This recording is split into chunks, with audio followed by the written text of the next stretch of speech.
Sandman, played by Flint Marko, is the main antagonist of Spider-Man 3 and Spider-Man No Way Home. The tragic villain, who can convert his body and flesh into sand just using mental commands, has got a lot of exploring to do around his freakish and extravagant physical powers and abilities. To give you a head start, Sandman is not the villain who'll go insane and kill people because of their fragile ego. He was just a man wanting money to save his daughter until he was exposed to an experiment on a nuclear site. In this video, we will delve into the various strengths and capabilities of the most exciting villain in the Spider-Man franchise. Before we go into our explanation, we have a very small request. If you like our content, please support us by subscribing to our channel. This is a small click for you, but for us, it means a lot. Thank you. Let's begin.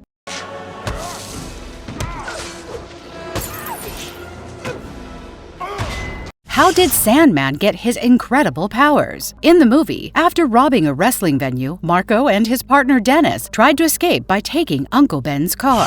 While Uncle Ben tried to reason with him, Marko accidentally shot him straight over the shoulder. Marko somehow managed to escape, but Dennis was captured. A couple of years later, he was expelled from Johnny's gang. As a result, his wife began throwing harsh words at him to find a real job. Later, he was captured by the police while robbing a jewelry store with the police working in it due to a robbery hampered and reported by Spider-Man. Referring to the comics, he got his powers for various reasons. Unlike in Spider-Man 3, only one was mentioned. In one of the comic arcs, Vic, the high school bully, got into a fight with Flint, and Flint fought back, beating him brutally. He became the leader of Vic's gang. After beating him up, Flint went on an atrocious crime spree that led to his imprisonment. Further, the hunt for Clint led to him ultimately getting his powers. Another comic book arc states that while Flint was in prison, he learned that his father had been released. He broke out of his imprisonment to meet him. While fleeing the authorities, he was exposed to radiation that gave him powers. In the movie, Flint Marko got his bizarre shape-shifting and sand-controlling abilities when hiding from the authorities in a nuclear reactor. It was the site where the atomic bomb was on trial. He got caught in the detonator during the experiment, which gave him powers. It was more tragic when he got into the criminal world because he wanted money to help his daughter, which required expensive medication and treatment.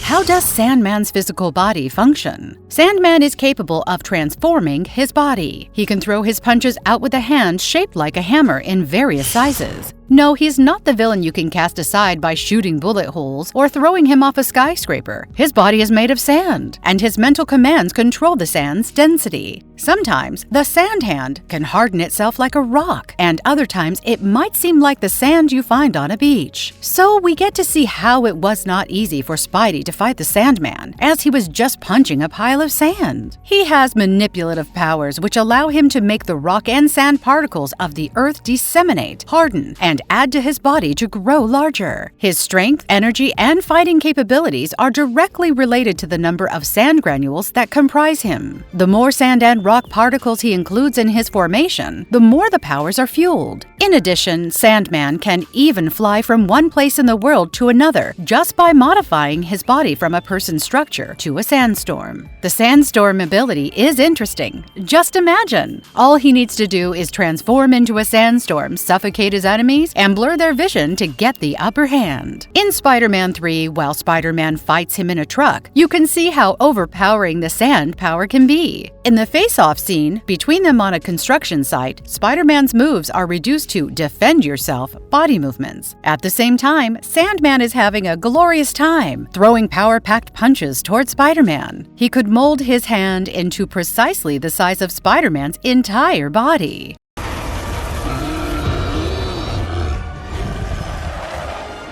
Could Sandman use an entire desert to reach his gigantic proportions? With these rock and sand controlling powers, imagine Sandman being in a desert.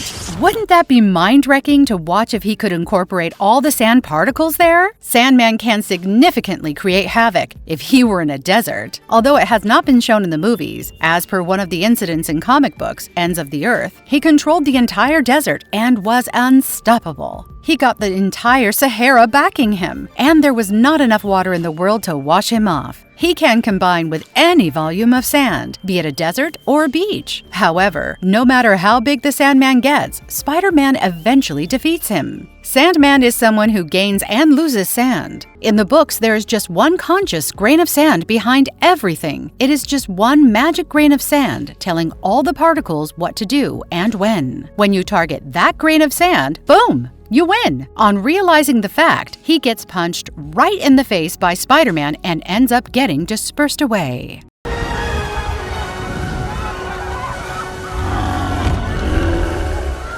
Do extreme temperatures affect his physical structure? The answer is yes. At extremely high temperatures, like 3,400 degrees Fahrenheit, his body can take the form of glass. The transformation from sand to glass takes place quickly. However, the conversion back to his original condition takes time. The situation can be challenging for him, as glass is a form that he cannot control. It leaves him immobile and incapable of regular body movements. How is the comic book Sandman structure different from the movie version? The comic book arc offers many different things than the movie storyline. The two versions of Sandman are pretty distinct. Comic books reveal a more exciting angle where Sandman, in his childhood, had an affection for sand. In books, he was the kid that loved making sandcastles on the beach with his mother. That was one of his most treasured core memories. Making sandcastles on the beach would allow him to be on a mental spaceship and not remember any of his problems. It allowed him to connect with his inner and more creative self. On the contrary, the movie showed no particular connection between sandcastles and him. When he found himself in a nuclear detonator, and the next moment he turned into a man with control over sand and rock elements, he hated himself for being that way. The second distinction is where we are shown that Flint Marko killed Uncle Ben and gave Spider-Man the toughest of things to deal with. In comic books, Marko had nothing to do with Ben's death. Moreover, the first comic book to feature Sandman tells how Flint Marko was not even his name. It was a name he took in his school life because there was a teacher named Flint he had a crush on. The latter part of his name comes from his gym teacher, who used to throw tantrums about how he failed to make a mark. He thought it would sound fantastic, and so he became Flint Marko. Presumably, it was something an average school kid would do. His real name was William Baker. The movie kept Flint Marko on the table to avoid getting more characters involved and to prevent his comic book mother from getting involved with his criminal record. The writers did it to precisely not deviate from the main plot. In the movie, he initially did not consider Spider-Man as his arch rival. He had no intentions of inflicting any harm on him. He had to fight him because Spider-Man was the one to initiate. At the end of Spider-Man 3, we can see Sandman explaining to Spider-Man with tears that he had no other choice, and the only one that mattered to him was his daughter. He asks him to understand the gravity of the situation in his life. In contrast, in books, he was furious at Spider-Man for defeating him in such a humiliating manner by sucking him into a vacuum cleaner.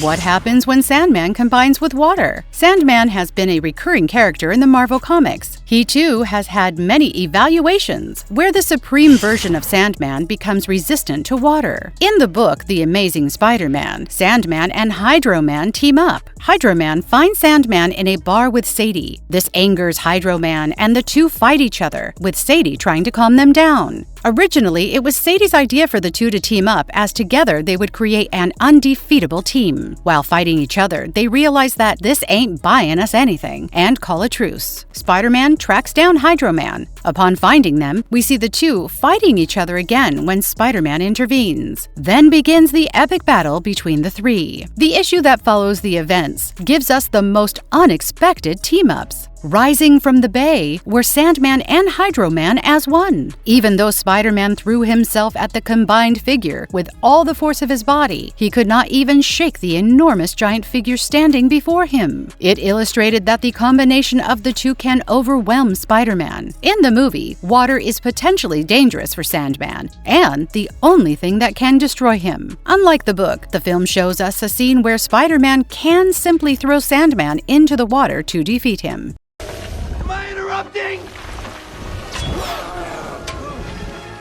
Exploring the true extent of Sandman's shape-shifting abilities. Sandman has extraordinary shape-shifting abilities. He can mold his body into anything, be it a baton or a carved-out weapon. In Spider-Man, we see an emotional scene where Sandman turns into a vast sandcastle, and his daughter, on noticing it, goes there and affectionately places her hands on it. She does not know it is her father, but it is hard to watch as you see the imprints of Sandman's hand encircling his daughter's tiny hands. He cannot directly be in contact with her due to his past, but he finds a way to bring a smile to her face. That is the extent of his shape-shifting abilities. Not only can he harden himself and kick away Spider-Man, but he also finds a way to connect with his daughter on an emotional level. Sandman can do anything from sand integration, sand phasing, and changing his size with superhuman strengths to having super durability levels. It is the reason he has been the best foe to Spider-Man.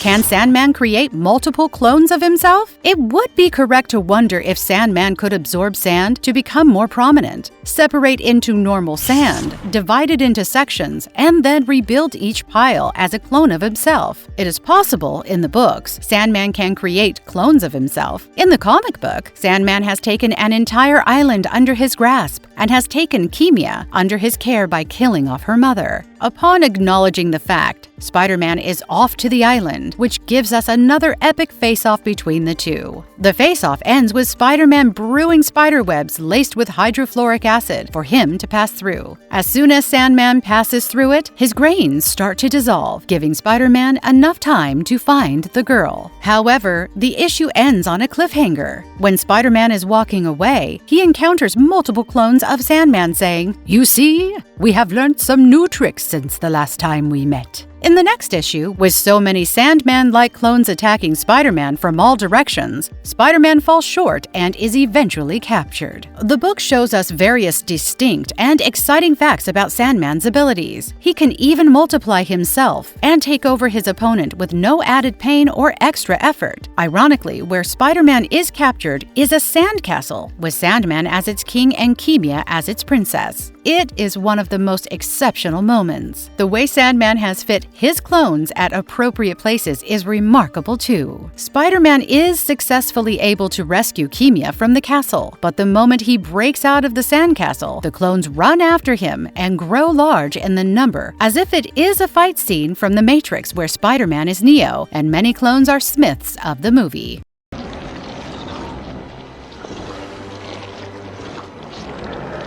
Did all the radiation exposure ever cause Sandman any harm? Yes, it did harm him. Over the years, the radioactive steam that had given Baker his animated sand powers also gave him cancer. The comic Sandman got cancer due to radiation exposure. Upon learning this fact, he grew to hate his transformation. He had developed a potentially dangerous case of cancer, which was later cured in a medical research center in Wonder Man issue 1.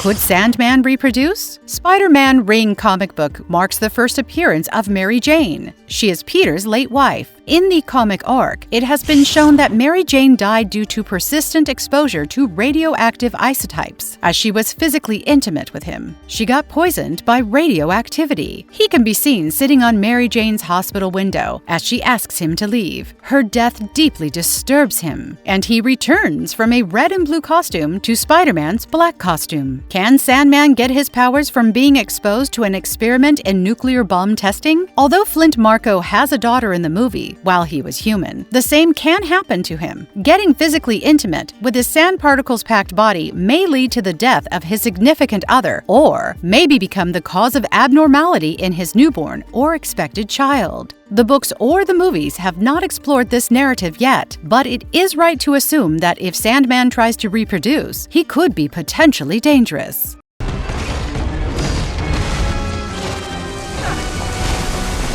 How can Sandman be defeated? In the movies, Sandman can be defeated by water and venom. We all remember the great fight scene between Spider-Man and Sandman, when Spider-Man drains the water and all the sand granules holding his body together get washed away into an underground drain, into a beach. Water can soften sand, and Sandman cannot keep it together when the two elements come in contact. Venom too can defeat Sandman just by biting off a huge gulp of his body. It is not the bite that pushes him back, but the venom. The venom poisons him, and the body begins to decay. Ultimately, the poisoning kills Sandman for some time. As mentioned before, in the book arc, it has been illustrated that amongst the sand granules holding him together is the queen bee granule. If you take away the queen bee, the whole body disperses. That is how Spider-Man stops him when he has the command of the entire Sahara Desert in his hands.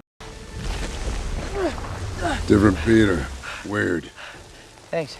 Conclusion. Although Sandman is not one of those villains to use their wit and intelligence in a battle, he is one of Spider-Man's most creative and artistic rivals. He is the only villain with a tragic background story that turns him into an individual with the ability to control deserts worldwide. And if you liked our content, don't forget to leave a like and subscribe to us if you haven't already. Have a good one and be safe. Thanks, everyone.